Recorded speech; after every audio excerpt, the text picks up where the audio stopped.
Thank you so much, Stefan. And hello, everyone. I'm Anya Khodabakhshan, and I'm so happy to virtually be here. Unfortunately, I couldn't be there in presence, but I'm still glad and lucky to be part of this wonderful conference. Let me share my screen and start the presentation.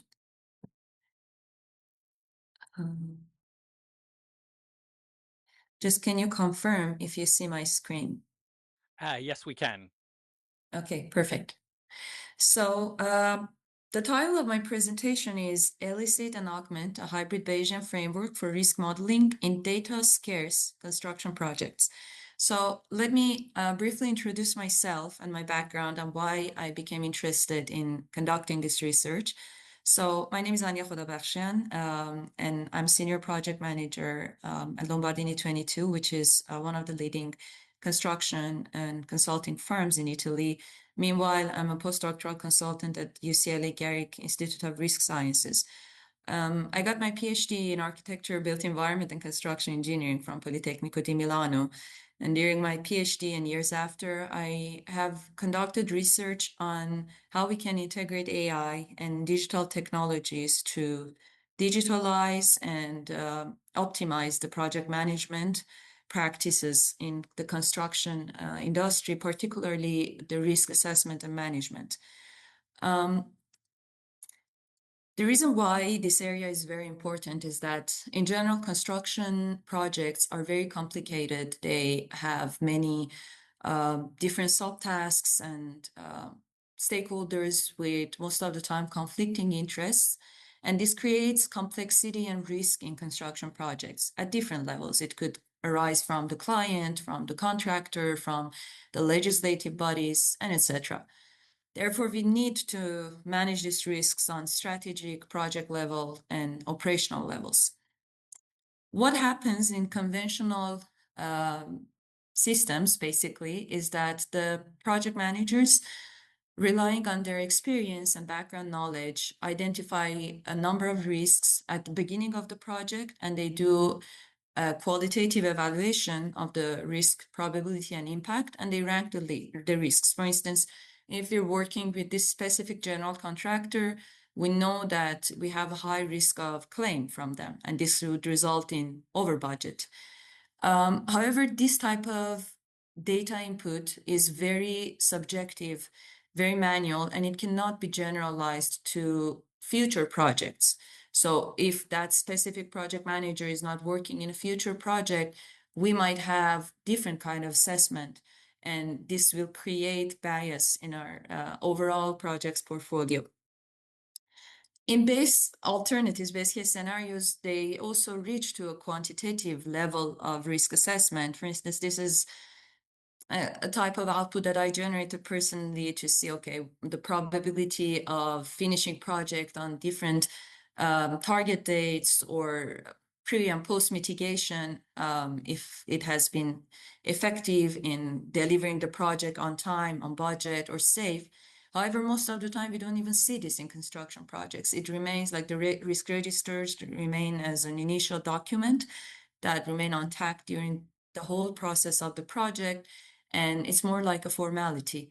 While construction projects are one of the most risky and fatal industries in the world. So what is the solution? Currently, with the rise of Industry 4.0 and 5.0 and all these digital technologies that we have at hand, we can collect the data that is being generated in construction projects, which has the volume, variety, and velocity of big data. I mean, if we can collect them and store them, archive them in a structured and proper manner, we can use AI to learn from this data and to extract the patterns and valuable insights from this data and do a data-driven decision-making and come at our help as project managers to deliver our projects in a more successful and fact-based way. This is a general graph showing that all the AI applications in the construction, I identified these three main areas where can benefit for the risk management, which is the expert systems or the fuzzy logic, machine learning, and process mining techniques. So the idea is that instead of using the conventional learning process, which is very complicated for a difficult problem like risk assessment, instead of defining the equation from the beginning, having a database from which the machine learning model can learn from the inputs and outputs and generate the equation itself, so that for any future data, any future projects that we have, we will just insert these input variables and receive the output, which is our risks. So the architecture of the model would be something like this. We have our previous project's data, which is the objective part of the data that we have extracted from project charters, project management plans, accident reports, etc. And we also have the subjective data, which is the expert's opinion, the collective expert's opinion. We merge these two data forms and create a list of inputs as the effective project variables that trigger certain risks, and the risks themselves with a yes or no value in our database, and help machine learning learn from this database and generate a risk network where we can insert new project input variables and can predict the possibility of each of the risks happening in the project. The machine learning model can be deterministic or probabilistic based on the type of input variable that we have at hand and the type of output variables that we want to generate.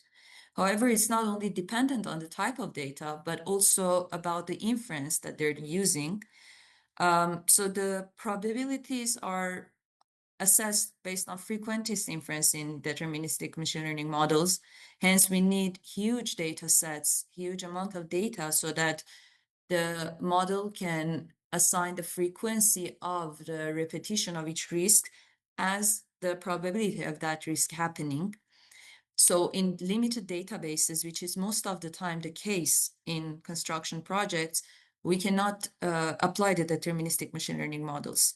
Plus, they do not assign a probability of each risk. They just predict if that risk will happen or will not happen in the project.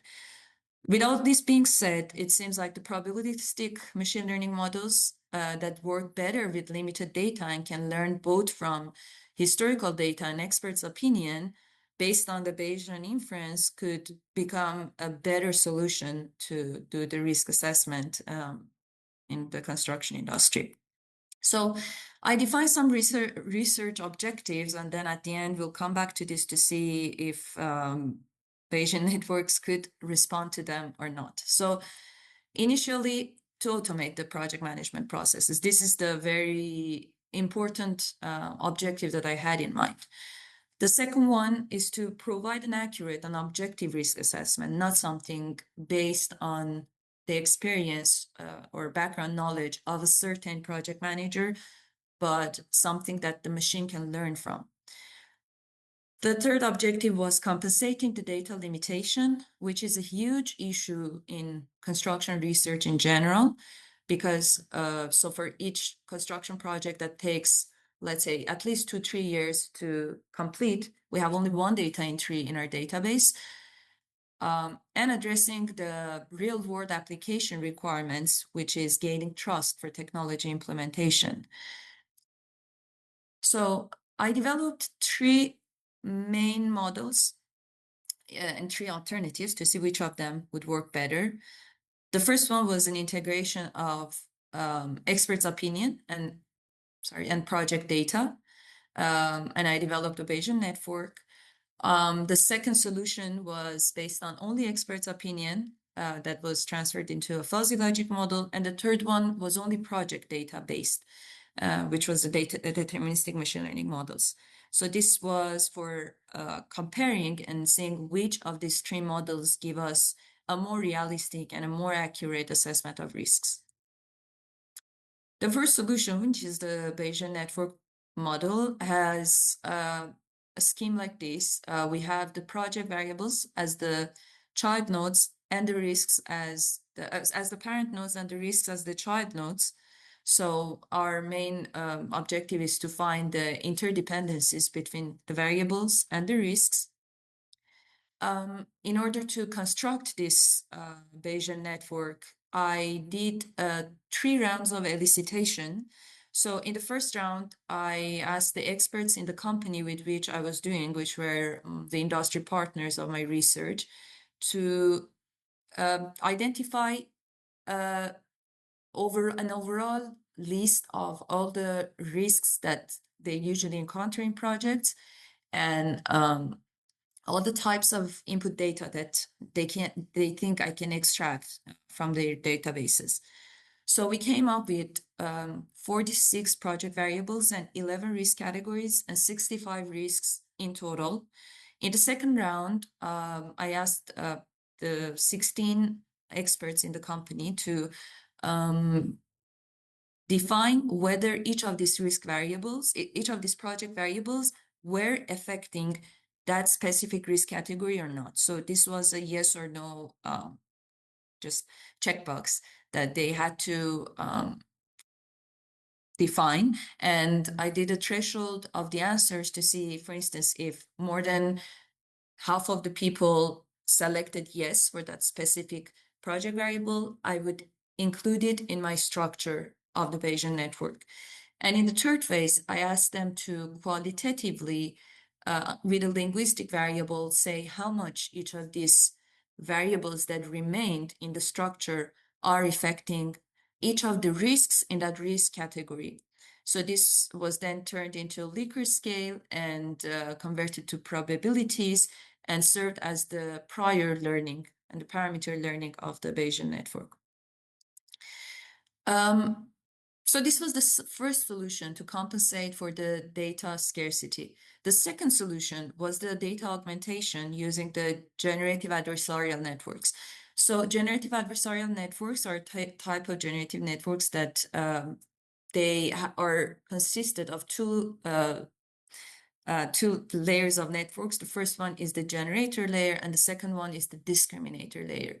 The idea is to generate data that artificially generate the data that has the very same characteristics and the distribution of the initial database in order to augment the size of the database. So I started with 44 initial project, which is a very limited data set size. But using this technique, I could duplicate the size of the database and use it as the posterior learning of the Bayesian network. This helps addressing the imbalance issue in the data sets. For instance, if a certain type of risk is not represented enough like the other types of risks, this helps generating artificial data that could balance the database, or in some cases that there are data privacy issues and we cannot gather enough information about a certain type of project, for instance, data center projects. We can use the generative adversarial networks to also address this type of projects in our database. And in general, it improves the accuracy of the model. We'll get back to this later in the slides. Just based on this historical data, I also developed the deterministic models. As you can see here, I developed a few different machine learning algorithms for a classification problem where, based on the project variables, it was assigning a yes or no class without assigning any probability to those risks. And finally, a fuzzy logic model using only experts' data. So I again asked experts in the company using linguistic variables to assess the probability of a given risk happening based on a given variable state, saying like, okay, if the budget is higher than this specific threshold, how much do you think we have this specific risk? If it's lower than this threshold, then how much do you? So it was a what-if analysis, basically. So I did the fuzzification, rule-based analysis, and defuzzification to reach an adjunctive risk probability with a CRISP value between 0 and 1. So the case study demographics basically was something like this, with 44 projects, 46 project variables, 65 risks in 11 risk categories that were like technical risk, administrative risks, financial risks, schedule risks, and etc. You see the different phases of the surveys I conducted, and then a very last survey was conducted for the network validation. I also did some assessments on the effect of the feature importance and also the project's importance in the database. And eventually the architecture of the Bayesian network was something like this. This is only for the procurement risks that I'm presenting here. So initially the structure was constructed only on the expert's opinion. As you see, there is a uniform prior probability at this point. Then the beliefs were updated and the parameter learning happened based on historical data. And we have the posterior learning, the posterior probability here. As you see, there's no more uniform. And eventually setting evidences in the model to define in different scenarios, in this case, in different projects, how much we are exposed to each of the risks. For instance, if we have one general contractor and the project delivery method is design and build and all the other input variables, we can see that the only risk that we're prone to is the vendor list and supply chain disruption in this case. I also did a cross-validation of the pre-augmentation and post-augmentation of the model. And as you can see, there is a significant increase of the accuracy after data augmentation, which shows that it is working. The solution is very effective. The overall accuracy among all of the risk categories were acceptable, more than 85%. Given the limited data size, this was a very acceptable result. The problem with the deterministic models was that although they were producing good accuracy, they had the problem of overfitting to the existing database because we had a very small database, and this is a huge issue. And also the fuzzy logic probability distribution of each of the risks that you can see here. I did a comparison between the probabilities assigned by each of these methods to each of the risks. And a very interesting outcome came out that the fuzzy logic based on only expert data was very conservative and was assigning very high probabilities to the risk. This means that the project managers were conservative of the risks. The deterministic machine learning models were assigning very low probabilities to the risks, which was because they're not reflective enough of the actual situation because of the small database size. And combining these two data sources in the Bayesian network was balancing the estimates, which is a good output. Then I came up with this idea that what if the data is abundant? We already constructed this Bayesian network structure.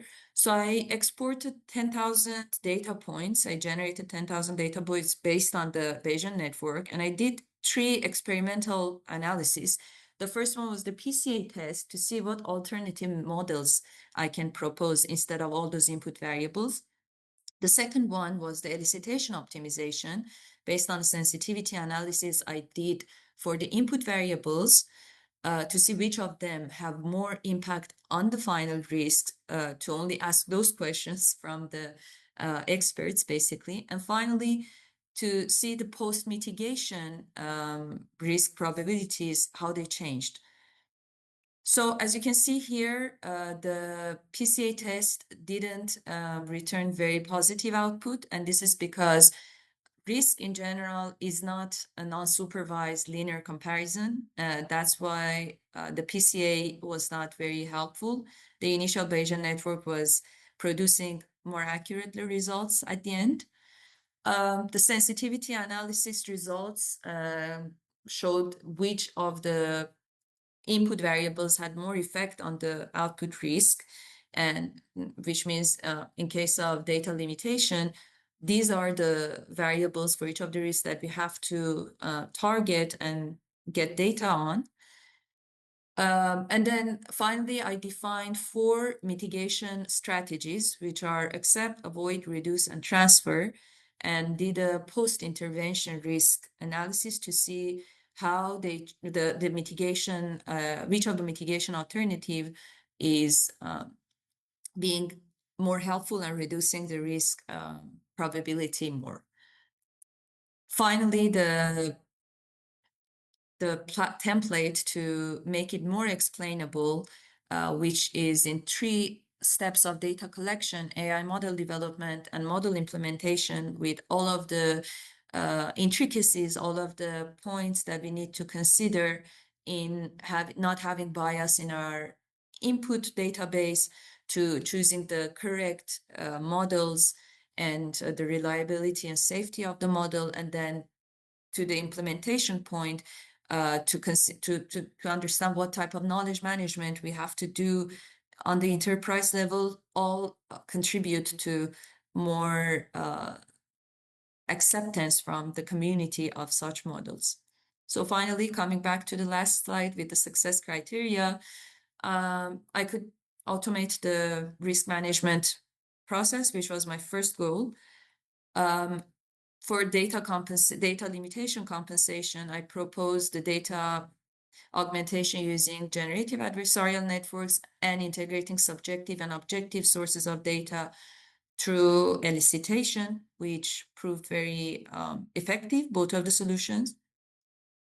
For the accurate and objective risk assessment, I compared the risk probability assigned by these 3 models, and understood that the Bayesian network model was giving the most balanced predictions for the risk probability. And finally, the probabilistic model in general, due to their white box and transparent structure, are easier to gaining trust from the industry for wider application.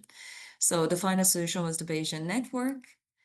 And thank you so much for your attention. You can find me, find also my publications on this project and other projects using this QR code. Thank you so much.